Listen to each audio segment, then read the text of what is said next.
दोस्तों, स्वागत है आपका हमारे साथ। आज हमारे साथ हैं पीजीटी इकोनॉमिक्स, जिनका हमने सबसे पहला इंटरव्यू लिया था केंद्रीय विद्यालय खानापारा गुवाहाटी से। अजय कुमार पांडे सर, आप लोग का कहना था कि सर को बुलाइए और आपके जो क्वेश्चंस हैं वो सर डील करेंगे। आपने बहुत सारे क्वेश्चंस सर को भेजे भी थे, क्योंकि पहले इंटरव्यू में सिर्फ इंटरव्यू की बातें हुई थी, उनके एक्सपीरियंस की बातें हुई थी। पीजीटी इको से जुड़ा कोई भी ज़्यादा क्वेश्चन नहीं था। तो मैं स्वागत करता हूं अजय सर आपका, और मैं चाहता हूं कि हम आज टू द पॉइंट क्वेश्चंस पर बात करेंगे। नमस्कार सभी को। यहाँ पे दो लोग जुड़े हुए हैं, आर्यन है इसमें तो आर्यन से मैं परिचित हूँ और गुड विशाल इवनिंग सर सर। गुड तो इवनिंग। हैं ही। Very good evening. ज्यादा समय को व्यर्थ न करते हुए हम सीधे मुद्दे की बात पे आते हैं। सबसे पहले इंटरव्यू का जो खौफ हमारे दिमाग में है वो निकलना चाहिए। पहली बात, मैंने अपने पहले वीडियो में भी आपसे कहा था कि सर सहज अगर आप रहते हैं तो आपका इंटरव्यू निश्चित रूप से क्लियर हो जाएगा, इसमें कोई संदेह की बात नहीं है। हम्म। मैंने जो समझा है इंटरव्यू को, उसके हिसाब से तीन हिस्से आपको इसके कर लेने चाहिए। उन तीनों हिस्सों में अगर सबसे पहले मैं देखूं, तीनों को कैटेगराइज करूं, तो एक तो आपका एकेडमिक का हिस्सा है, दूसरा आपके ट्रेड्स या आपकी पर्सनैलिटी है, और तीसरा जो है केवीएस और उसका एडमिनिस्ट्रेशन, उसका स्ट्रक्चर। ये तीन चीजें मोटी मोटी आती हैं जहां से इस बात की संभावना बनती है कि आपसे प्रश्न आएंगे। हम एक एक हाँ करके जी। बात करेंगे। सबसे पहले अगर हम बात करें कि बड़े लोगों का ये रहता है कि भाई हम अगर बोर्ड के सामने जाते हैं तो हमारा अपीयरेंस कैसा होना चाहिए, हम उसमें कैसे जुड़ेंगे और क्या क्या बातें शुरू करेंगे, कैसे अपनी बात कहेंगे। तो बहुत सीधी सी बात है, आपका ड्रेसअप जो होना चाहिए डिसेंट होना चाहिए। लड़के के लिए पैंट और शर्ट बेहतर है, और लड़कियों के लिए तो साड़ी है और या सलवार सूट, जिसमें वो ठीक महसूस कर सके, जिसको उनकी पर्सनैलिटी कैरी कर सके, ये उनका रहना चाहिए। दूसरी पर्सनैलिटी से जुड़ी बातें हैं कि आप कैसे इंट्रोडक्शन देते हैं। विशाल सर ने एक वीडियो बनाया था और उसमें बहुत ही ठीक बात कही थी कि आप अपने इंट्रोडक्शन में जो क्लू देना शुरू करेंगे, आप यकीन मानिए 70% मामलों में आपका इंटरव्यू वहीं से शुरू हो जाएगा। पहली चीज तो। सर इस चीज से मुझे एक हाँ, क्वेश्चन आया, मैं पूछूं? हाँ बताइए, बिल्कुल। सर इंट्रो आर्यन, आपकी आवाज मैं ठीक से नहीं सुन पा रहा हूँ। हेलो। हेलो। हाँ, अभी आपकी आवाज आ रही है, अब आप बताएं। सर मैं ये बोल रही थी कि जैसे इंट्रोडक्शन होगा, हाँ, उस बायोडेटा फॉर्म में हम लोग हमारी सूटेबिलिटी बताएंगे, तो उसमें हम हमारी स्ट्रेंथ्स और हमारी क्वालिटीज लिखेंगे। तो क्या हम इंट्रोडक्शन में भी वो चीज मेंशन करें, या इंट्रोडक्शन सिर्फ नाम और अपनी क्वालिफिकेशंस तक ही रखें? नाम की बहुत जरूरत नहीं है। आपका जो बायोडेटा है वो उनके सामने रहता है। आप, हाँ जी। यह आवश्यक नहीं है कि आप अपना नाम बताएं, बता भी सकते हैं, नहीं भी बता सकते हैं। अगर आप अपना नाम बताती हैं दैट्स फाइन, हाँ नहीं जी। बताती हैं कोई बात नहीं। आपको उसमें जो बताना है वो ये है कि आप क्या कर हाँ रहे जी। हैं, क्या कर रहे थे, क्या करना चाहते हैं, और हेलो। अगर हो सके हाँ तो जी। आप एक उनको हाँ दीजिए जी। कि आपका विजन क्या है। ठीक है, हाँ ऐसा आप जी। उनको दीजिए। उसमें इस हाँ जी। विजन को बताने में अगर आपका स्ट्रेंथ आता है तो आप उसको बताइए कि मेरा ये हाँ ठीक है, जी। मुझे पढ़ाना बहुत अच्छा लगता है, मैं इकोनॉमिक्स को बड़े शानदार तरीके से पढ़ाती हूँ, बहुत बहुत मैं खुद भी मतलब प्रसन्नता से पढ़ाती हूँ, और जिनको पढ़ाती हूँ वो भी उसमें आनंद लेते हैं, अगर पढ़ाने की शौकीन है तो। सर या I am a fresher. You are a fresher. I know. कोई बात नहीं, इकोनॉमिक्स आपको पसंद है, पढ़ाना आपको पसंद है, और ये आप बताइएगा। वैसे आपने अपने स्ट्रेंथ में क्या लिख रखा है, अगर मैं जान सकूं तो शायद मैं ठीक स्पेसिफिक होकर बात कर सकूंगा। सर स्ट्रेंथ एक्चुअली मैंने ना दो तीन लोगों से बात की, तो सब लोगों ने ऐसे मुझे, मैं कुछ कुछ चीजें मैंने सबसे पहले जो सोचा था वो मैंने adaptability and team player, because I have been part of various और मतलब टेस्ट वगैरह का, तो मैंने इसलिए टीम प्लेयर सोचा था। And I am actually a very cheerful person, तो मैंने वो सोचा था। But what do you think? In the way of becoming a teacher, where does your strength comes in? So you, as a teacher, you should be able to, connect with the students. You have to take all your class together. So that is somewhere you have to act as a team. somewhere. One ठीक thing, adaptable, especially in KVS, you will be posted in different locations, different areas. So you should have that quality that you can adapt to different situations, and also zeal for learning. I am very, I'm a person who like to learn new things.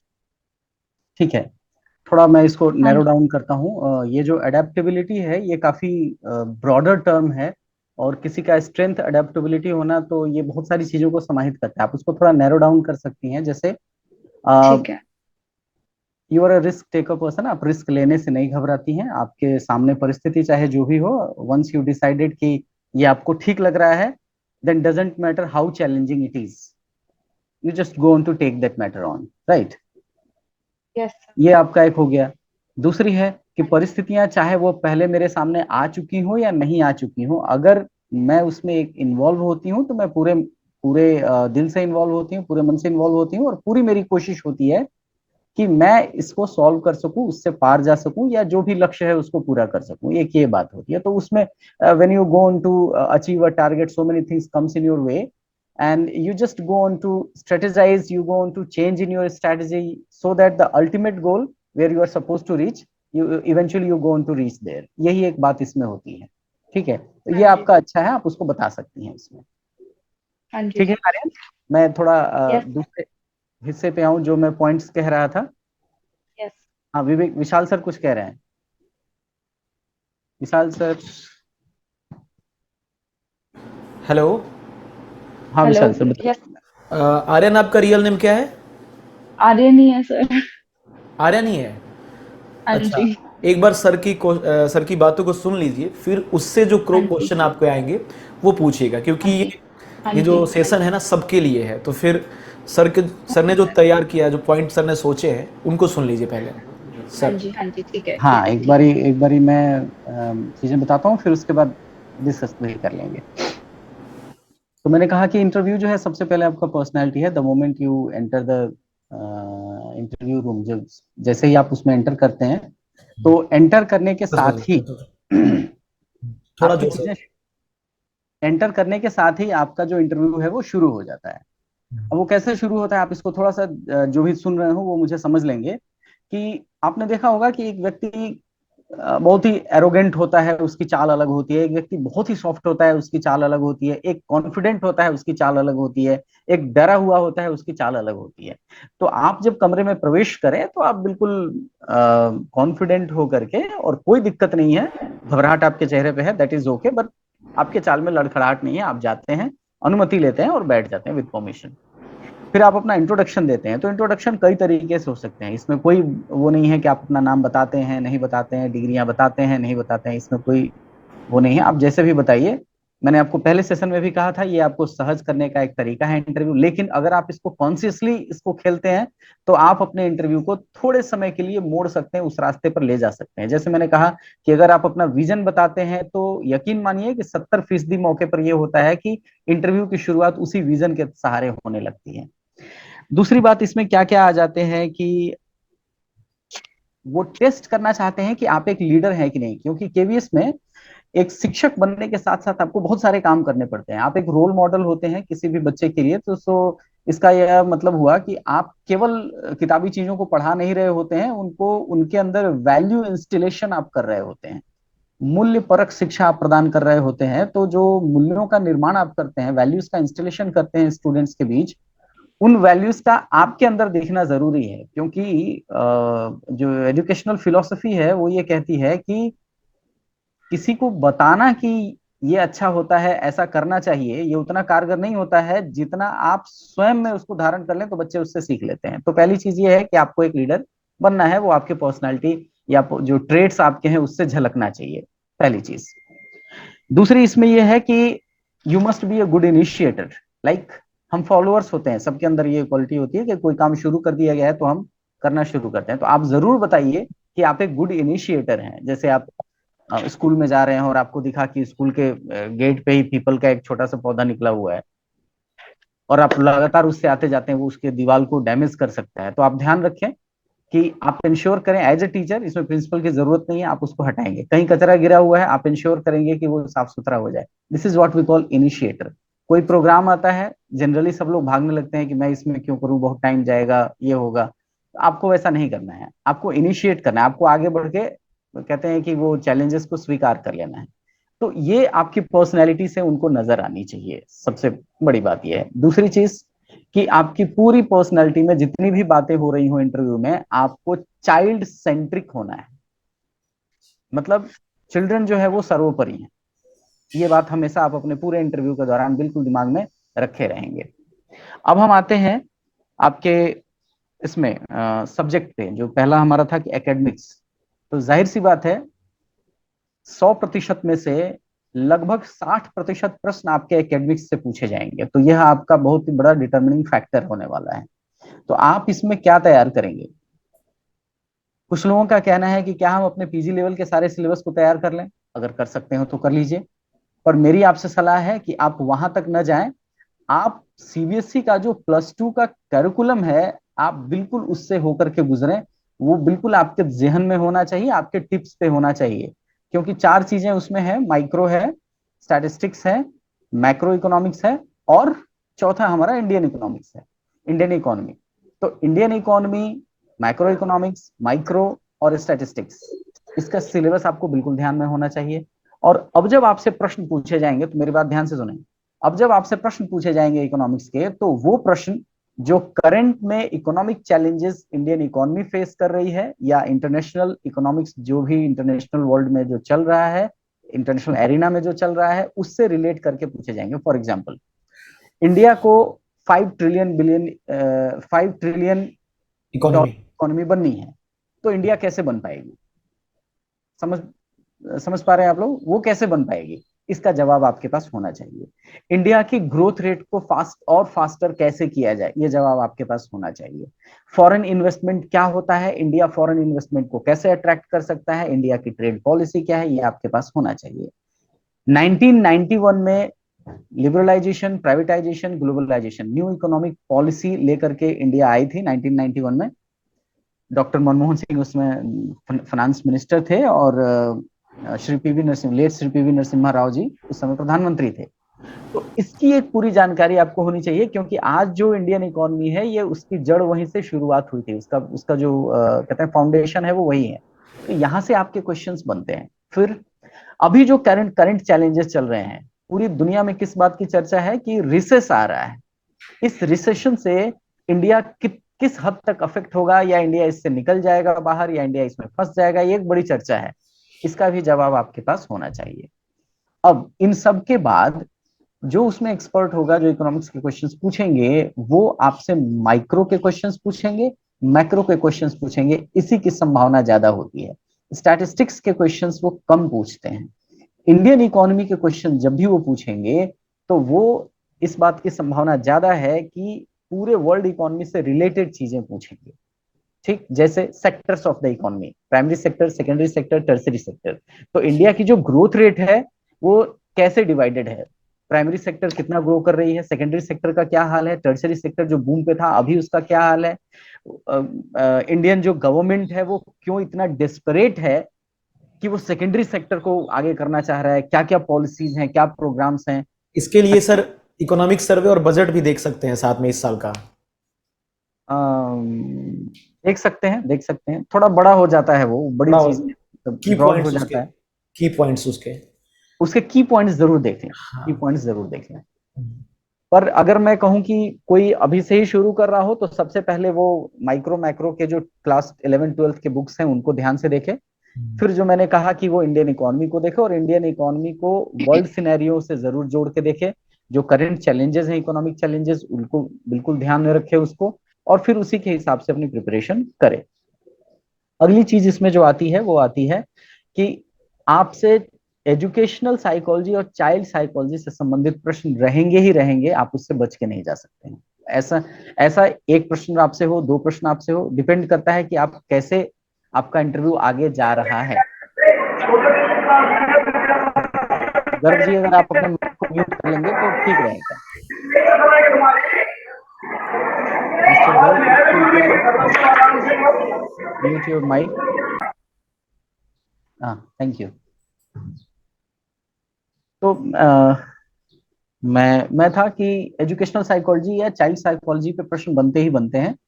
तो उसमें आपको मैंने पहले भी कहा था, फिर कहता हूं कि आप चाइल्ड सेंट्रिक रहिएगा। और इस बार जो प्रश्न पूछे जाने की संभावना है वह है न्यू एजुकेशन पॉलिसी 2020, एनईपी 2020, इससे प्रश्न पूछे जाएंगे।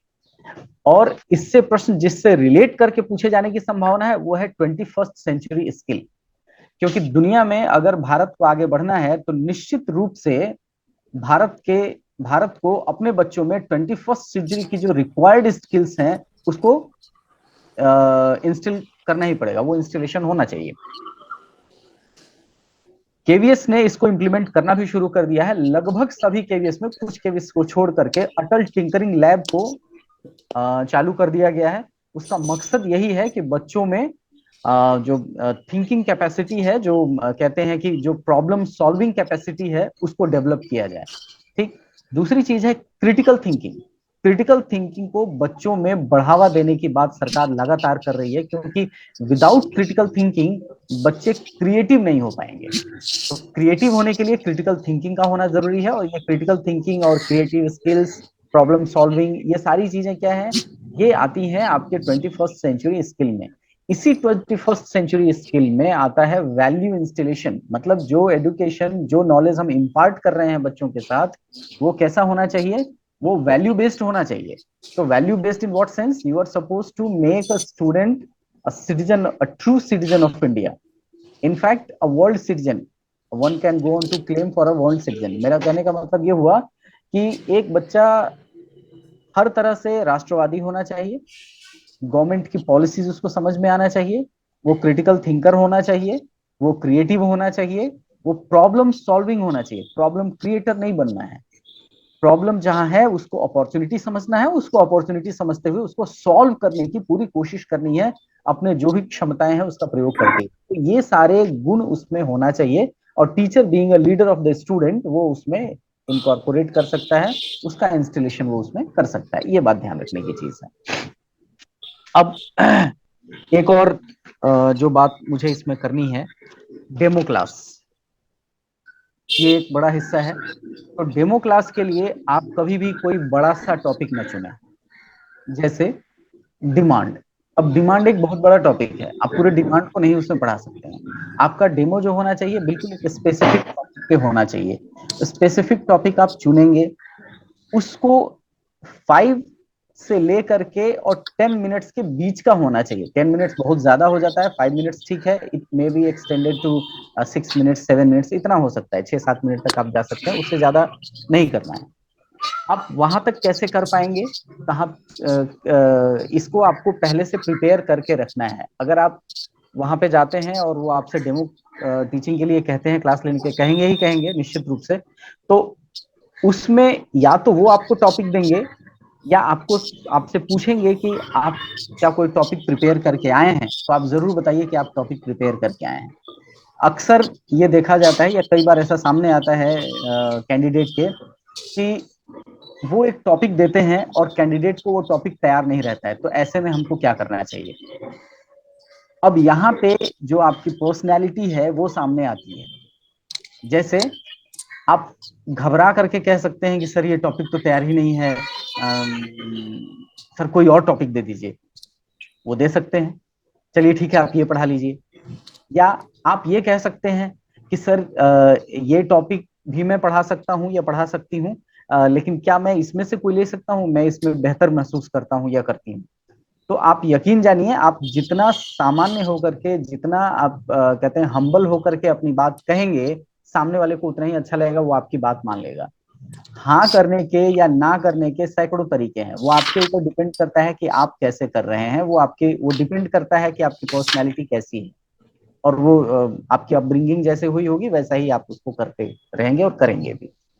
तो डेमो क्लास के लिए बिल्कुल तैयार रहिए। और अब इसमें प्रश्न आता है कि डेमो क्लास के लिए कौन सा अच्छा रहेगा, माइक्रो को चुन लेना या मैक्रो इकोनॉमिक्स को चुन लेना या स्टैटिस्टिक्स को चुन लेना या इंडियन इकोनॉमी को चुन लेना। तो मैं तो ये कहूंगा कि आप सबके लिए तैयार रहें। लेकिन अगर फिर भी चुनने की बात आती है तो आप पहले ये देखिए कि आप किस में कंफर्टेबल हैं, माइक्रो में हैं या मैक्रो में हैं। अगर आप मैक्रो इकोनॉमिक्स, जिसमें कि विशेष रूप से आपको ध्यान देना है केनेजियन इकोनॉमिक्स पे, प्रश्न आपसे केनेजियन इकोनॉमिक्स से पूछे जाते हैं, जिसमें आपसे कंजम्पशन पे सवाल पूछे जाएंगे, कंजम्पशन फंक्शन पे, इन्वेस्टमेंट फंक्शन पे सवाल पूछे जाएंगे, सेविंग फंक्शन पे आपसे सवाल पूछे जाएंगे, बजट पे आपसे सवाल पूछा जाएगा, ठीक है, बैलेंस ऑफ पेमेंट्स पे आपसे सवाल पूछे जाते हैं, एक्सचेंज रेट पे आपसे सवाल पूछे जाते हैं। तो ये वो एरिया है, जब आप डेमो टीचिंग करना शुरू करेंगे तो पीछे से क्वेश्चंस आते हैं और आपको उसका जवाब देना होता है, ठीक है। हालांकि बहुत क्वेश्चंस नहीं आएंगे, मुश्किल से 1 या 2 प्रश्न आते हैं जब आप पढ़ा लेते हैं या पढ़ाने के बीच में ही वो प्रश्न पूछते हैं, पर आपको उसके लिए तैयार रहना है। तो सबसे बड़ी चीज ये है, जब आप डेमो क्लास ले रहे होंगे तो उसमें जिन 2 बातों का मैं चाहता हूं कि आप ख्याल रखें, उसमें यह है कि सबसे पहले आपका ब्लैक बोर्ड स्किल वो नजर आना चाहिए उनको। दूसरी चीज कि आप टॉपिक ऐसा चुने जो इंटरैक्टिव हो, बोर्ड मेंबर्स को एज ए स्टूडेंट आप ट्रीट करेंगे, आप एक टीचर रहेंगे, और आपका जो टीचिंग है वो किसी भी हालत में पैसिव नहीं होना चाहिए। पैसिव टीचिंग होने से मेरा तात्पर्य यह है कि एक टीचर अपने एंड पे खड़ा है and the teacher goes on to explaining all the things, though the teacher explains beautifully, लेकिन फिर भी वो नेगेटिव जाएगा आपके पक्ष में, क्योंकि आप लगातार एक्सप्लेन कर रहे हैं, सामने वाला व्यक्ति उसको समझ रहा है या नहीं समझ रहा है ये पता नहीं लग पाता है। तो आपको क्या करना है कि आप ऐसा टॉपिक चुने या अपने पढ़ाने के तरीके को इस तरह से आप रखें जिसमें आप इंटरैक्टिव हो सकें दूसरे सामने वाले लोगों से। आप उनसे प्रश्न पूछें, आप गेंद उनके पाले में फेंक दें, आप उनसे कोई प्रश्न पूछ लें, वो थोड़े से जवाब उसका देने लगे, इसको ब्रेनस्टॉर्मिंग भी कहते हैं। वो थोड़ा सोचें, कुछ ऐसे प्रश्न पूछें जिसका जवाब फटाफट आपके पास आ जाए और आपकी क्लास आगे बढ़ जाए, ये ध्यान रखना चाहिए। दूसरी चीज, और इसमें आप क्या ध्यान रख सकते हैं कि जब आपकी ये क्लास खत्म हो रही हो, मतलब वो जो आपने टॉपिक लिया है वो टॉपिक जब एंड होने पे आए और उस समय तक अगर बोर्ड मेंबर ने आपको रुकने के लिए नहीं कहा है, तो निश्चित रूप से आप होमवर्क वाला सेक्शन भी उसमें ऐड करेंगे। These 2 questions are for homework. इतना करने के बाद ही आप क्लास को खत्म करेंगे कि कल अगली क्लास में हम ये पढ़ेंगे, ऐसा आप करके फिर जाएंगे।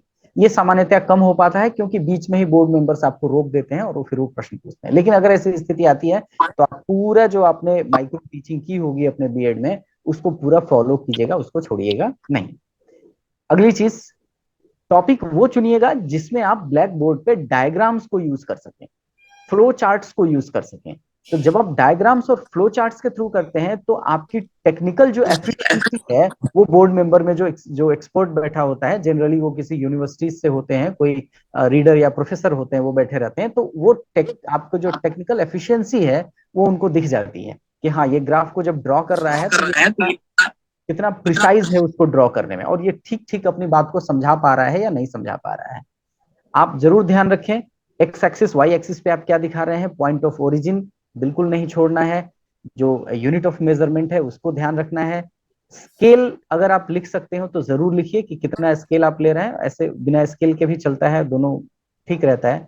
पर एक्स एक्सिस वाई एक्सिस पे आप क्या दिखा रहे हैं, पॉइंट ऑफ ओरिजिन, और जो भी डायग्राम आप बना रहे हो बिल्कुल नीट एंड क्लीन होना चाहिए, और हर डायग्राम को आप एक एरो लगा करके दिखाएंगे कि इसमें आप क्या दिखा रहे हैं, ठीक है। इतनी चीजें। और आखिर में मैं एक चीज और इसमें जोड़ना चाहूंगा कि जब आप इंडियन इकोनॉमी को पढ़ाएं तो इंडियन इकोनॉमी को पढ़ाते समय अगर वह टॉपिक करंट से रिलेटेड है तो उसको वर्ल्ड इकोनॉमी से भी जरूर जोड़ने का प्रयास करेंगे। प्लस ये पहली बात, मैंने कहा था 2 बातें और है, ये दूसरी बात ये है कि आपके पढ़ाने का जो अप्रोच होना चाहिए वो मल्टी डिसिप्लिनरी होना चाहिए। इंटरडिसिप्लिनरी तो जरूर होना चाहिए, इंटरडिसिप्लिनरी जरूर होना चाहिए, जिसमें आप एक सब्जेक्ट को दूसरे सब्जेक्ट के साथ रिलेट कर पा रहे हैं, ये निश्चित रूप से होना चाहिए, ये वो देखना चाहते हैं, और उनको अगर ये दिखता है तो निश्चित रूप से आपका इंटरव्यू अच्छा होगा। मैं एक बार फिर से दोहराता हूँ, कुछ मोटी मोटी बातें हैं। पहली चीज, how you going to present yourself, कैसे आप अपने आप को प्रस्तुत करते हैं इंटरव्यू बोर्ड के सामने। दूसरा, आपका एटिकेट्स कैसा है, एटिकेट्स इन सेंस आपको किसी प्रश्न का उत्तर आपको नहीं आ रहा है तो किस तरीके से आप ना करते हैं, और किसी प्रश्न का उत्तर आ रहा है तो कहीं ऐसा तो नहीं कि आप बहुत उतावले होकर के टपाक से उसका आंसर देते हैं और वो आपके अगेंस्ट चला जा रहा हो। ठीक, अगर ऐसा हो भी गया तो फिर कितना हम्बली आप उसको वापस ले पाते हैं। माफ कीजिए सर, मैं ये कहने की कोशिश कर रहा था, दरअसल स्लिप ऑफ टंग की वजह से ये निकल गया, आप ये देख लें। तीसरी चीज है कि आपका जो कहते हैं कि फोकस जहां होना चाहिए, जो सेंटर होना चाहिए, वो हमेशा चिल्ड्रन होना चाहिए। कोई भी पॉलिसी जिसकी बात की जाए, आपसे आपका ओपिनियन पूछा जा सकता है कि ऐसे सिचुएशन में आप क्या करेंगे, तो हमेशा ध्यान रखिए कि आप कुछ भी करें, गवर्नमेंट की पॉलिसी के अगेंस्ट नहीं होना चाहिए, चाइल्ड के अगेंस्ट नहीं होना चाहिए। ठीक। तीसरी चीज, डेमो क्लास के लिए आप बिल्कुल तैयार रहें। उस डेमो क्लास में आपको क्या करना है, जो ग्राफ्स आप बनाए, जो फ्लो चार्ट आप बनाए, वो बिल्कुल नीट एंड क्लीन होना चाहिए। पैसिव टीचिंग नहीं होनी चाहिए। ब्लैक बोर्ड पे आपको भेजा गया है तो आपको ब्लैक बोर्ड सूना नहीं रखना है। मतलब कई बार ऐसा होता है, सूना रखने का मतलब कि या तो आप बहुत देर तक उस पर कुछ लिख नहीं रहे होते हैं, या आप लिख दिया और उसके बाद से आप पीछे मुड़ करके और फिर एक्सप्लेन करना शुरू कर देते हैं। It's not like that. आपको बातें करनी है, बतानी है चीजें, उनसे उत्तर लेना है, उनके सामने प्रश्न छोड़ना है, और फिर वो ब्लैक बोर्ड राइटिंग। तो ये पूरा प्रोसेस आपका चलते रहना चाहिए। मतलब वो क्लासरूम जो इंगेजमेंट है वो इंटरव्यू बोर्ड को दिखना चाहिए। ठीक। तीसरी चीज मैंने आपसे कहा कि इंटरडिसिप्लिनरी अप्रोच जरूर रखिएगा। अगर किसी पॉइंट पे आप गलत हो जाते हैं और आपको लगता है कि आप गलत नहीं हैं, फिर भी आप रिजिड नहीं होंगे। अगर आपको, कई बार ऐसा होता है कि इंटरव्यू बोर्ड वाले में जो मेंबर्स हैं वो आपको बताते हैं कि ऐसा है, बी थैंकफुल। आप हमेशा उनसे कहिए, I am very thankful to you sir, you make me wiser, या जो भी शब्द आप प्रयोग करना चाहते हो कि मैं आपका बहुत आभारी हूँ सर, मुझे इस चीज का ज्ञान नहीं था और मुझे जान के सचमुच बहुत अच्छा लगा, बहुत धन्यवाद सर। वो खुश हो जाएंगे। तो आपको क्या करना है, अपना काम पूरे अच्छे से करना है, इंटरव्यू बोर्ड को प्लीज करना है, बस आप निश्चित रूप से हाईएस्ट मार्क्स लेके आएंगे। एक चीज जो छूट गई थी, मुझे पहले ही कहना चाहिए था, वो रह गया था, वो ये है टीचिंग एड का इस्तेमाल करना। हालांकि +2 लेवल है, इसमें जनरली लेक्चर मेथड का प्रयोग किया जाता है। इकोनॉमिक्स में टीचिंग एड का होना थोड़ा सा मुश्किल होता है, माना जाता है कि टीचिंग एड में क्या ही दिखाएंगे उसमें। सर इसमें एसएसटी के बच्चे भी मैंने जोड़े हैं, तो एसएसटी वाले भी हैं, तो उनको टीचिंग एड अगर आप ले जा सकते हैं तो सही बात है, और नहीं तो वहाँ जो कुछ भी वहाँ पे अवेलेबल है उसको एज ए रिसोर्स आप उपयोग कर सकते हैं। अगर आप टीचिंग एड ले जाते हैं तो इसमें ध्यान रखिएगा, अगर आप टीचिंग एड ले जाते हैं तो आप उनसे रिक्वेस्ट कीजिए अपने टॉपिक के लिए, क्योंकि आप टीचिंग एड वो ले करके गए हैं, ये आपके पास एक वैलिड पॉइंट है ये कहने का कि सर अगर ये टॉपिक आप लाइएगा तो मेरे पास कुछ टीचिंग एड है जिनका मैं प्रयोग करके आपको दिखा पाऊंगा, and they will be pleased. अगर आप टीचिंग एड नहीं ले गए हैं, तब जो अभी विशाल सर ने कहा उसका बिल्कुल ध्यान रखें कि आपके पास या आपके आसपास की जो भी चीजें हैं उनका आप तुरंत अपने प्रेजेंस ऑफ माइंड का यूज कीजिए और देखिए कि आप उसको कैसे इस्तेमाल कर सकते हैं। फॉर एग्जाम्पल, अगर आपने मनी बैंकिंग पढ़ाना शुरू किया तो निश्चित रूप से आपके जेब में कुछ करेंसी नोट्स होंगे, आप उसको निकालिए, उसमें दिखाइए, आरबीआई के गवर्नर का दिखाइए कि ये जो क्या है, ये पीस ऑफ पेपर है, किस तरह की मनी होती है इसमें, it is backed by the authority of the government. इसमें लिखा होता है कि मैं धारक को 100 रुपए अदा करने का वचन देता हूँ, आई प्रॉमिस टू पे ₹100 टू द बियरर, ऐसा उसमें लिखा रहता है, और नीचे गवर्नर का सिग्नेचर रहता है। तो आप क्या करेंगे, उसको दिखाएंगे। तो जो ये एक जस्ट मैंने एग्जांपल दिया, जो कुछ भी आपके सामने हो, मान लीजिए आप मार्केट फॉर्म्स पढ़ा रहे हैं, वो डेमो ले रहे हैं, तो उसके लिए तो आपके पास बहुत सारी चीजें हैं वहां पे उपलब्ध, जो भी है, जो वास हो, ग्लास हो, या कोई भी पेंटिंग हो, या कुछ भी, आप उसको ले लीजिए कि सपोज अगर कैसे। आप ग्लोबलाइजेशन पढ़ा रहे हैं तो ग्लोबलाइजेशन के लिए तो बहुत ज्यादा वहां पर आपके पास एग्जाम्पल रहेंगे, आपका मोबाइल रहेगा, बिल्कुल ठीक है। जूते रहेंगे, कपड़े रहेंगे, कुछ भी रहेगा। बिल्कुल ठीक है। तो वो डिपेंड करता है कि आप अपने प्रेजेंस ऑफ माइंड का कितना इस्तेमाल करते हैं और कौन सा टॉपिक चूज वो आपको देते हैं। ये इस पे, अगर आपने जो तैयार किया है वो आपको मिलता है तो फिर तो बहुत ही अच्छी बात है। इतनी बातें मेरी तरफ से हैं। अगर आप कोई प्रश्न मुझसे पूछना चाहते हैं सर तो स्वागत इसके है। पहले कि दर्शक जो कुछ पूछें, मैं कुछ जोड़ना चाहूंगा। जी। जैसे सर एक बात बताते हैं हमेशा, अजय सर, उन्होंने ही मुझे ये बात बताई है, मैं हम्बली ये एक्सेप्ट करता हूँ कि अगर आपको कभी किसी चीज का उत्तर देना है ना, तो आप रिएक्ट मत करिए, उसको रिस्पॉन्ड करिए। हाँ रिस्पॉन्ड करने के पहले आप उसको 10 तक गिन लीजिए अपने मन में कि अच्छा, या तो उल्टा गिनती गिन लीजिए या सीधा गिनती गिन लीजिए। जिससे क्या होगा कि आपको थोड़ा सा पॉज मिल जाएगा, और पॉज मिल जाएगा फिर आप उसको आगे अपना कंटिन्यू कर पाएंगे। अदरवाइज जैसे इनके इंटरव्यू में हुआ था, आपने सुना होगा कि इन्होंने तुरंत अपाक से स्मृति ईरानी कह दिया था।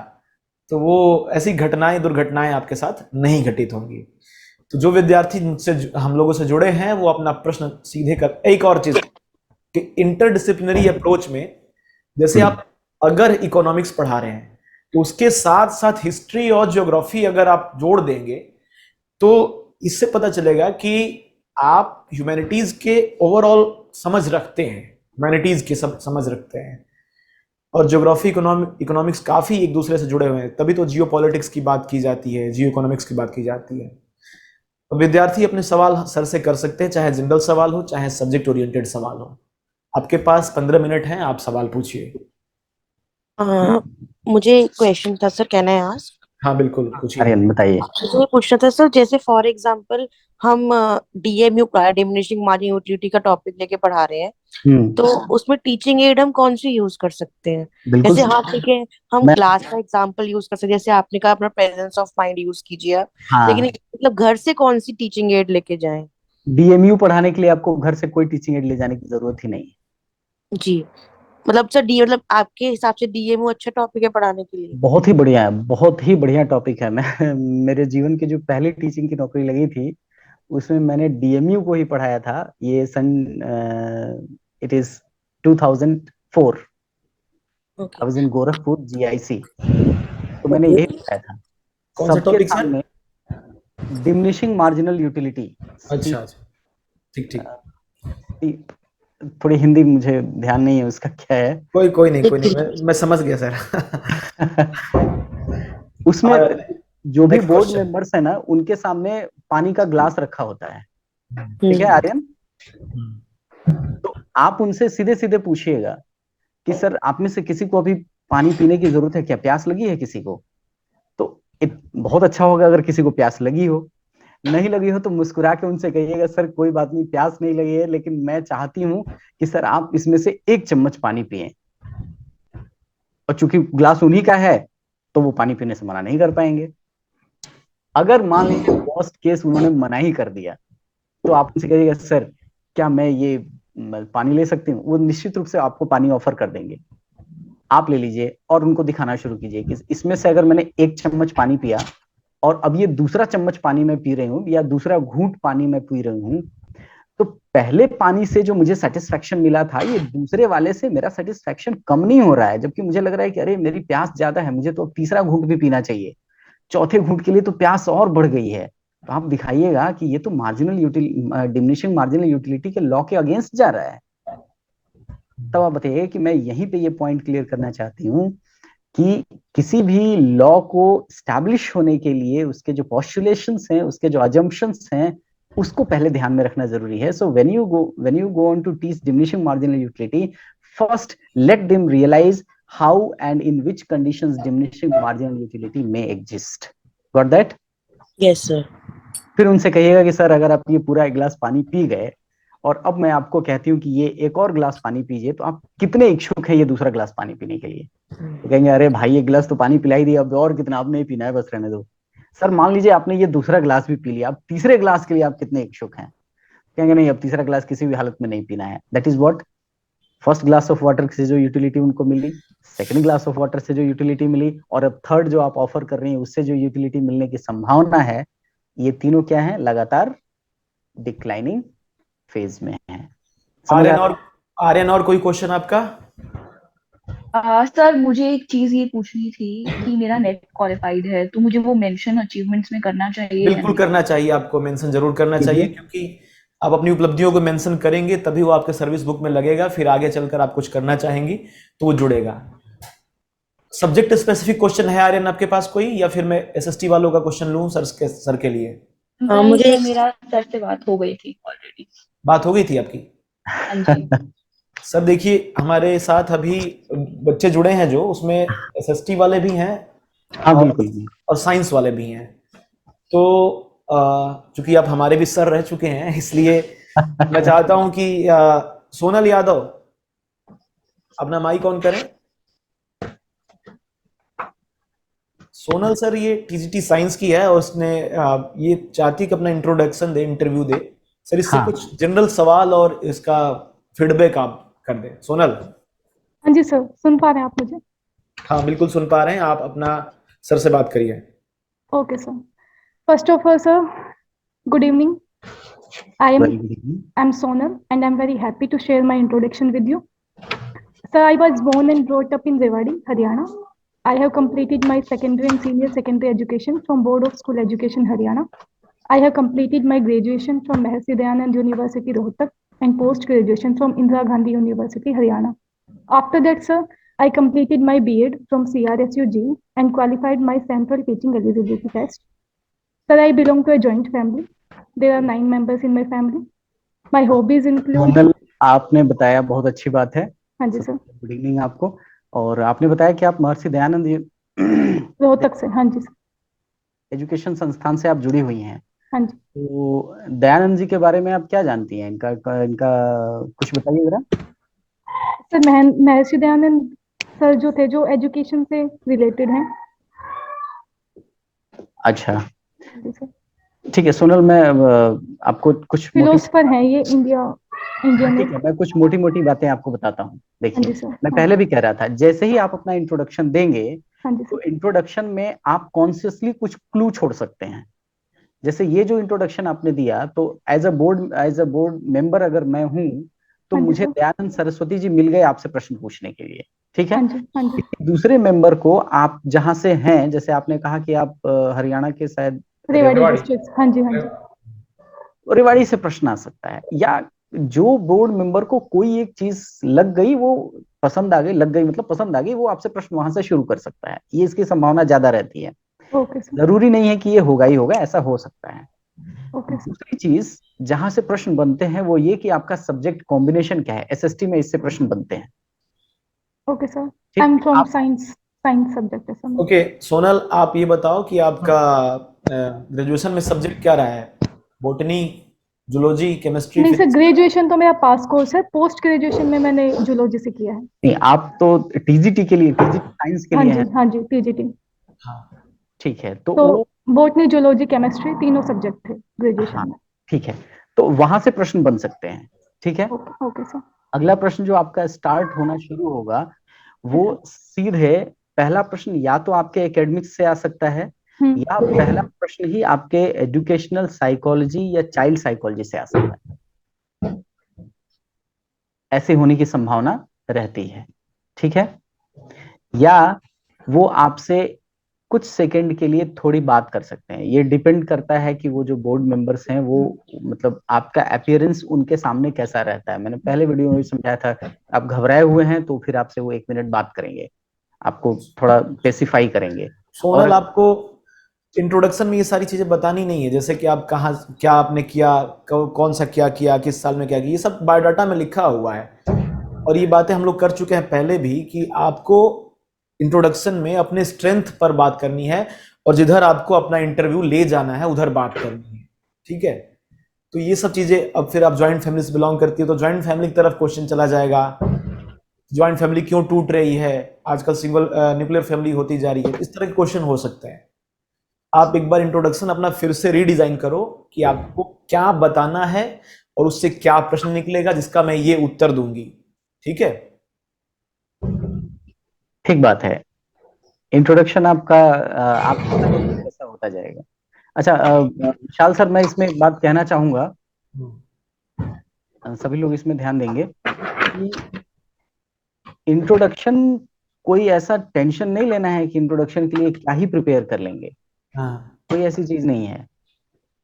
मैंने पहले भी कहा था, फिर कह रहा हूँ, इंट्रोडक्शन आपकी दिशा तय बहुत नहीं करता है। ये this is not UPSC examination interview. Remember, when you are going to appear in UPSC's examination interview, your introduction is going to matter a lot. Remember, यहाँ नहीं है। यहाँ मामला आपको कहते हैं कि आप सेटल हो गए और अब आप शुरू कर रहे हैं। हाँ, मैंने फिर कहा कि कॉन्शियसली अगर आप इसको बोलते हैं तो आप उसकी चांसेस बनते हैं कि आप उसको घुमा सकते हैं उस दिशा में जिधर आप चाह रहे हैं, पर ये होगा ही जरूरी नहीं है। तो इंट्रोडक्शन में क्या है कि बहुत उसका नहीं रखना है, क्योंकि जब आप बहुत ज्यादा कॉन्शियस हो जाएंगे इंट्रोडक्शन को ऐसे तैयार करें तो मुश्किल होगा, क्योंकि आप वैसे पॉइंट है नहीं। और इंटरव्यू जो है पूरा का पूरा खेल है जैसे आप हैं। मेरी बात फिर से सुनिए, इंटरव्यू पूरा का पूरा खेल है जैसे आप हैं, क्योंकि जवाब 2 मिनट के बाद वैसे ही आने शुरू हो जाएंगे जैसे आप हैं, वैसे बिल्कुल आपके पास नहीं आएंगे जैसा आपने खुद को 2 4 5 दिनों में तैयार किया है, वैसे जवाब आएंगे। जवाब बिल्कुल वैसे आएंगे जैसे आप आज हैं। आज 15 साल 20 साल 25 साल लगा है आपको बनने में, उसी तरीके से जवाब आएगा। बहुत चिंता नहीं करनी। सर ने बहुत मोटी मोटी बातें कही है कि क्या ही जरूरत है कि +2 किया, इतना स्कोर किया, यहाँ से किया, हाँ वहां जी से, सर, हाँ जी सर। कोई बहुत आवश्यक नहीं है। लेकिन अगर आप चाहती हैं बताना तो बता सकती हैं, कोई समस्या की बात नहीं है। तो ध्यान सर रखें। ये जो कोचिंग ले रहे हैं इंटरव्यू में, मतलब ये तो बिल्कुल बेकार है। नहीं नहीं, मैंने ऐसा बिल्कुल नहीं कहा है। क्या क्या कहा? सर कोचिंग लेते हैं ना इंटरव्यू के लिए। नहीं नहीं, मतलब वो देखो अपनी अपनी अफोर्डेबिलिटी पर निर्भर है। अगर कोचिंग वाले भी अच्छा करते हैं तो वो कोई दिक्कत नहीं है, जिसको जिसको मिल रहा है वो लें।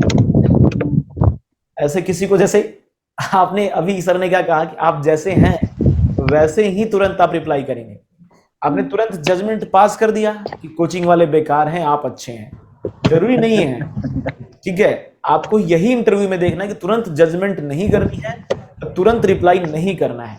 हाँ ये हो सकता है, ऐसा होगा, ऐसे ठीक है, थोड़ा ठहर के। सर और मेरे कुछ? को एक क्वेश्चन पूछना था। जैसे भी आप इंट्रोडक्शन का बता रहे थे, तो आप थोड़ा ब्रीफ कर सकते हैं कि हमें क्या क्या बोलना चाहिए उसमें, मतलब की पॉइंट्स।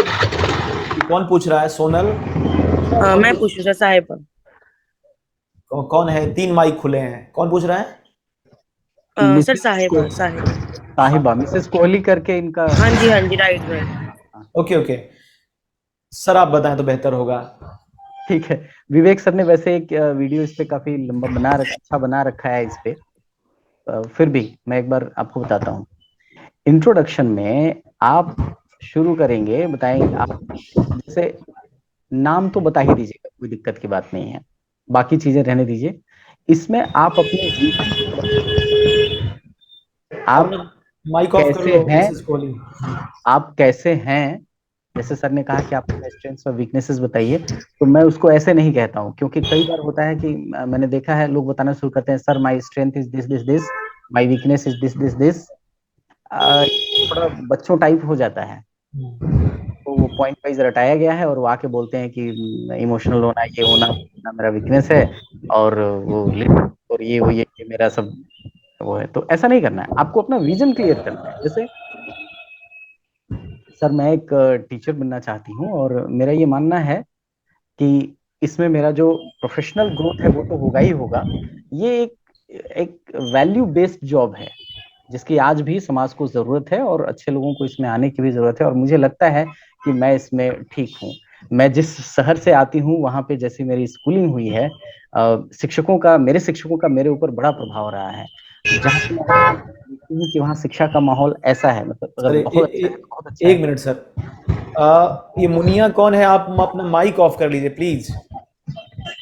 पीछे बाइक की आवाज, कार की आवाज आ रही है। Thank you so much. मैं सर इनका आंसर देना चाहूंगा कि हाँ जरूर। अपने आंसर, अपने अनुभव से, कि जैसे मेरा नवोदय का जो इंटरव्यू था, फर्स्ट नौकरी की इंटरव्यू थी, उसमें मैंने कहा था कि सर मेरा नाम विवेक विशाल है और मैं बनारस से बिलोंग करता हूँ। मैंने काशी हिंदू विश्वविद्यालय से पढ़ाई की है और मुझे किताबें पढ़ना, गाने सुनना, कविताएं लिखना अच्छा लगता है। साफ। अब जैसे मुझे ये आप लोगों ने, दूसरे लोगों ने भी मुझे गाइड किया था उस समय कि ऐसे ऐसे होता है, तब मेरे जो सवाल थे वो इसी तरफ हो गए कि आप काशी हिंदू विश्वविद्यालय से पढ़े हैं तो बीएचयू के बारे में बताइए, उसका कुल गीत क्या है, वहाँ वाइस चांसलर कौन है, ठीक है, बनारस से आप हैं तो बनारस के बारे में कुछ बताइए, ये घाट का कितने घाट है, इस तरह के सवाल आने लगे। आपका शौक गाना सुनना है, आजकल रिसेंट में कौन सा गाना आया है, क्या सुना है आपने, कौन सी किताब पढ़ी है आपने, किस कवि को पढ़ा है। मैं चाहता था कि मुझे मेरा जो इंटरव्यू इस पर बात हो, और हुआ। संयोग से ऐसा हुआ, जरूरी नहीं कि सबके साथ ही ऐसा हो, लेकिन मोस्ट ऑफ द टाइम आप अपने इंट्रोडक्शन से एक दिशा तय कर लेते हैं कि हो सकता है कि मुझे, जबकि केंद्रीय विद्यालय के इंटरव्यू में इंट्रोडक्शन लिया उन्होंने कुछ नहीं पूछा इससे, हॉबी पर, आपके स्ट्रेंथ पर कुछ पूछा ही नहीं, उन्होंने सीधे सीधे एकेडमिक पर पूछना शुरू कर दिया। तो डिपेंड करता है कि बोर्ड मेंबर का मिजाज कैसा है और आपके इंटरव्यू का टाइमिंग क्या है। हो सकता है आप शाम के समय हो, जल्दी जल्दी निपटाना हो, या हो सकता है कि वो थक गए हो तो आपसे कुछ सुनना चाहते हो और थोड़ी बातें करना चाहते हो। तो ये उस दिन पर निर्भर करता है। मैं सही हूँ? हाँ बिल्कुल ठीक है, बिल्कुल। मैं तो ये कह ही रहा हूँ कि जो इंट्रोडक्शन होता है वो जरूरी नहीं है कि आपके उसके, पर हाँ अगर आप कॉन्शियसली उसको करते हैं तो आप, इसकी संभावना बनती है कि हाँ। आप इंटरव्यू को उस हिस्से में ले जा सकें, इसकी संभावना बनती है। जैसे विशाल सर ने कहा कि जो पहला इनका इंटरव्यू था उसमें वो उस तरफ ले जाने में कामयाब रहे, पर दूसरे वाले में ऐसा नहीं हो पाया। सोनल, आप क्वेश्चन पूछना चाहती हैं, पूछिए, जल्दी पूछिए, 10 मिनट है हमारे पास और। Okay sir, thank you sir. Sir मैं हॉबीज के बारे में पूछना चाह रही हूँ कि मैं लोकल गेम खेलना अपना पसंद करती हूँ विलेज का, जैसे लागोरी है हमारे यहाँ पे, पिट्ठू है, तो वो मैं मेंशन कर दूँ? बिल्कुल मेंशन कीजिए, ये ऐसी चीजें हैं जैसे जैसे आपने कहा। तो हाँ जी अगर सर। मैं उस प्रदेश से नहीं हूं तो मेरे लिए ये इंटरेस्टिंग चीज है और मैं निश्चित रूप से आपसे जानना चाहूंगा। कम से कम 1 या 2 प्रश्न तो इससे बन ही जाएंगे, और इसमें आप इंटरव्यू बोर्ड को 2 से 4 मिनट तक समय आप ले सकती हैं उनका। ओके सर, मैं फिर थैंक यू। कह रहा हूँ, इंटरव्यू में आपको नंबर तभी अच्छे मिलेंगे जब इंटरव्यू बोर्ड आपसे प्लीज्ड हो जाएगा। एकदम इसको इसको आप बिल्कुल 100% आप सत्य मान लीजिए। आप बहुत नॉलेजेबल हैं, सारे क्वेश्चंस का आप बिल्कुल आंसर सही दे रहे हैं, तो आपको उतने मार्क्स नहीं मिलेंगे जितने आपका जो बाद वाला कैंडिडेट है, वो आके इंटरव्यू बोर्ड को पूरा हंसा के चला गया है, वो आपसे ज्यादा अच्छे नंबर लेके जाएगा। नंबर आपको भी मिलेंगे, पर ओके। ध्यान रखना है कि इंटरव्यू बोर्ड को कैसे हम प्लीज कर दें। अब प्लीज करने के लिए चापलूसी नहीं करती है, ओके। ठीक है। प्लीज करने का मतलब ये है कि आप कितना जैसे शानदार तरीके से अपने इंटरव्यू को कैरी करें। जैसे आपने कहा ना कि आप, वो क्या नागौरी बताया आपने? लागोरी, लागोरी सर, लागोरी। नागौरी, हाँ जो भी है, माफ हाँ। कीजिएगा मैं ठीक से उसको नहीं ओके। कर पा रहा हूँ।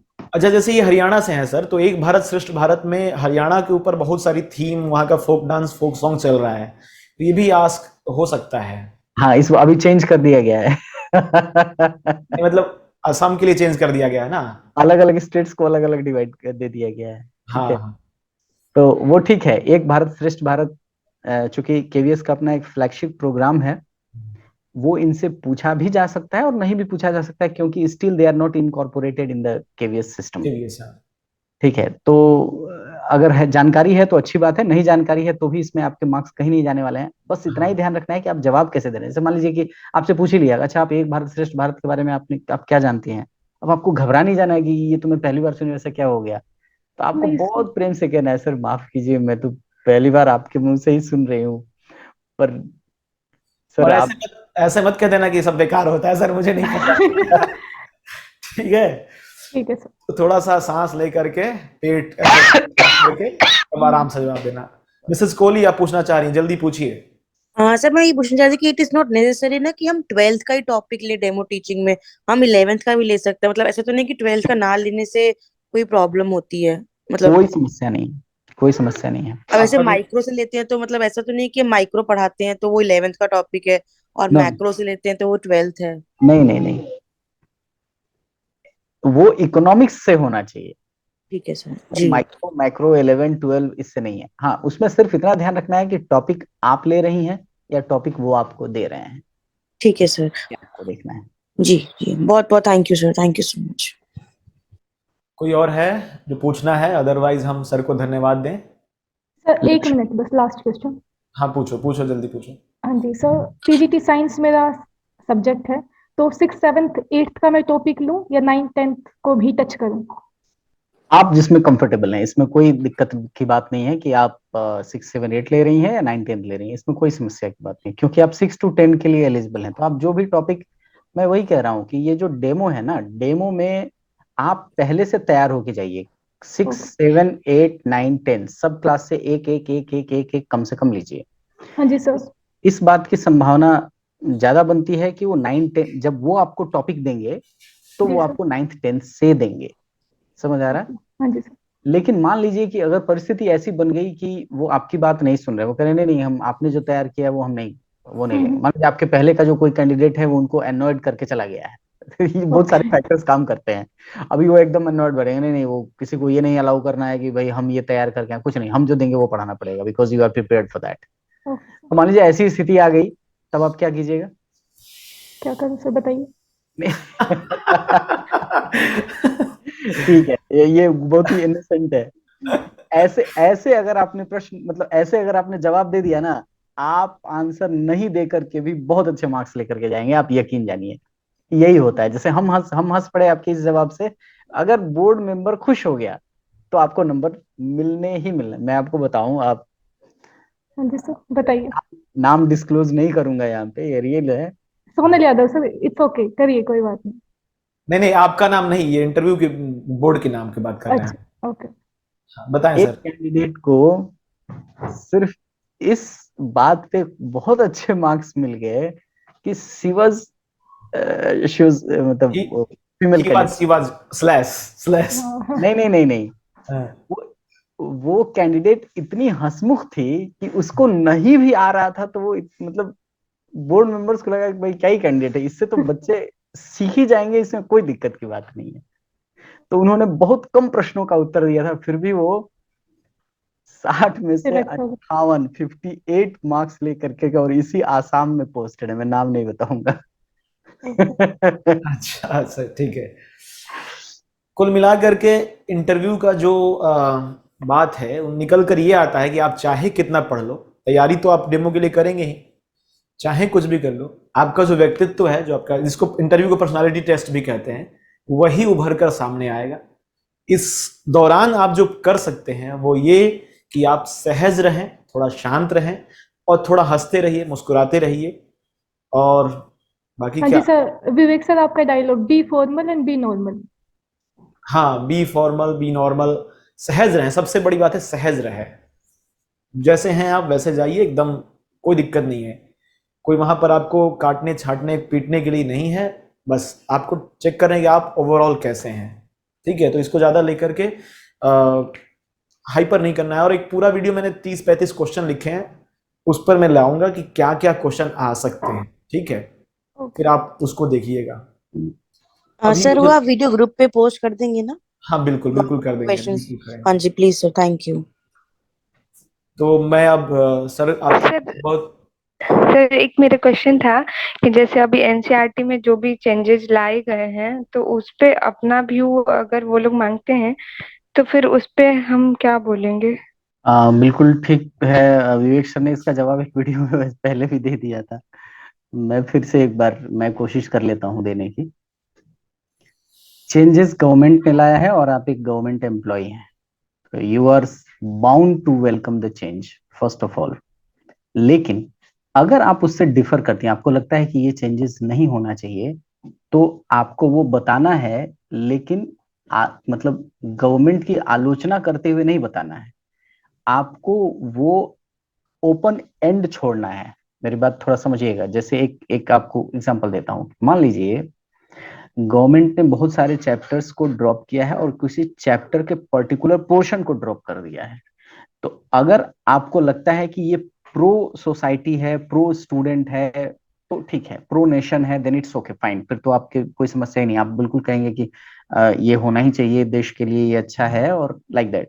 पर अगर आप उससे डिफर करते हैं तो सबसे पहले ये बताइएगा कि सर गवर्नमेंट काफी स्टडी के बाद ये चेंजेस करती हैं, काफी उनका रिसर्च इस पे होता है, टीम्स लगी होती हैं, एजेंसीज हैं, गवर्नमेंट एजेंसीज वो करती हैं, एनसीईआरटी करती है, इसके बाद ये चेंजेस होते हैं। ये चूंकि एक दिन में नहीं होते हैं, कई बार हम अपनी सीमित जानकारी की वजह से ये समझ नहीं पाते हैं कि ये चेंजेस क्यों किए गए हैं। ठीक, फिर कहिएगा सर इसमें कुछ लोगों का ऐसा मानना है, कुछ विद्वानों का ऐसा मानना है। आप अपना मत कहिएगा कि आपको पसंद नहीं है, ध्यान रहे, उसमें कहिएगा कि सर कुछ विद्वानों का ऐसा मत है कि इसके हटाए जाने से ये समस्याएं हो सकती हैं, पर वहीं पे बाकी लोग ये कहते हैं कि नहीं, इसके हटाए जाने से ये पॉजिटिव चीजें आ जाएंगी। तो सर अब यही बात है, और मुझे तो लगता है कि अगर गवर्नमेंट ने ये डिसीजन लिया है तो निश्चित रूप से सही लिया होगा। और सर एक और बात है कि आज जो डिसीजन लिया जाता है वो हर तरीके से, हर एंगल से सोच समझ के सर्वश्रेष्ठ डिसीजन लिया जाता है, लेकिन ये अच्छा होगा या बुरा होगा ये तो इम्प्लीमेंट समय होने के, हाँ, कुछ समय बाद जाके पता चलता है कि ये ठीक था या नहीं था। तो आज कहना सर मेरे लिए तो थोड़ा ही मुश्किल ही है कि ये सही है या गलत है। फिलहाल तो गवर्नमेंट ने डिसीजन लिया है सर, तो अच्छे के लिए ही लिया होगा। हमेशा बैलेंस रहिएगा, आलोचना गवर्नमेंट की नहीं करनी है। लक्ष्मी, शायद आपने वो वीडियो नहीं देखा है, मैंने उत्तर भी दिया है और सर का आपने उत्तर सुन लिया। तो मुझे लगता है दोस्तों काफ़ी एक लंबी बातचीत रही और काफ़ी विशद जानकारी मिली हमें, एक मतलब होलिस्टिक वे में। फिर भी अगर आपके क्वेश्चन हैं तो आप लोग हमारे ग्रुप से जुड़े हैं तो उसमें आप पोस्ट करते रहिएगा। और कोई भी कोचिंग संस्था हो उसको हम ऐसे नहीं वो कर सकते हैं, क्योंकि जैसे सोनल ने कहा कि कोचिंग वाले तो बेकार होते हैं। मैं किसी कोचिंग संस्था के स्टूडियो में ही अगर कर रहा हूं और वो ये नोबल काउज करने के लिए मुझसे पैसा नहीं ले रहे हैं, क्योंकि मैं आपसे कोई पैसा नहीं ले रहा हूं, इसलिए सभी संस्थाओं को आप इस तरह से दरकिनार नहीं कर सकते। आप जैसे ये बोर्ड देख रहे हैं उस पर लिखा है यूनिक एग्जाम IAS, यूपीएससी की कोचिंग संस्था है, लेकिन वो कह रहे हैं कि नहीं भाई आप आकर के कर लो, आप विद्यार्थियों की मदद हो रही है। तो इसलिए आप एक बैलेंस वे अपना करके अपना उत्तर दीजिएगा, ठीक है। Okay sir. अगर ये प्रश्न पूछ ही दिया कि आपने तैयारी कैसे की है या क्यों की है, कोचिंग वालों का क्या रोल है स्कूल एजुकेशन में, तो फिर आप क्या उत्तर देंगे? कोचिंग तो बेकार होती है सर। सर एक्चुअली मैं सिर्फ इंटरव्यू की कोचिंग की बात कर रही थी, क्योंकि वो बनावटी सा बना देते हैं, जैसे यही बोलना है या फिर यही, उसको उसके लिए पूछ रही थी मैं। वो थोड़ा हवा क्रिएट हो जाता है उसमें, हाँ जी, कोई बात बस नहीं, लेकिन उसके लिए पूछ। हाँ हाँ ठीक है। लेकिन आप अपना उत्तर कोई भी दें तो उसको थोड़ा बैलेंस रखिएगा, ठीक है। बाकी हम जुड़े हैं और आगे सर आपका बहुत बहुत धन्यवाद। आप फिर से आए, काफी 4-5-7 दिन कहने के बाद फिर आप आए, तो बहुत बहुत शुक्रिया। फिर से हम लोग मिलते रहेंगे सर। बहुत शुक्रिया विशाल सर, आप सभी लोग जो जुड़े उनका भी बहुत बहुत तहे दिल से शुक्रिया, आभार।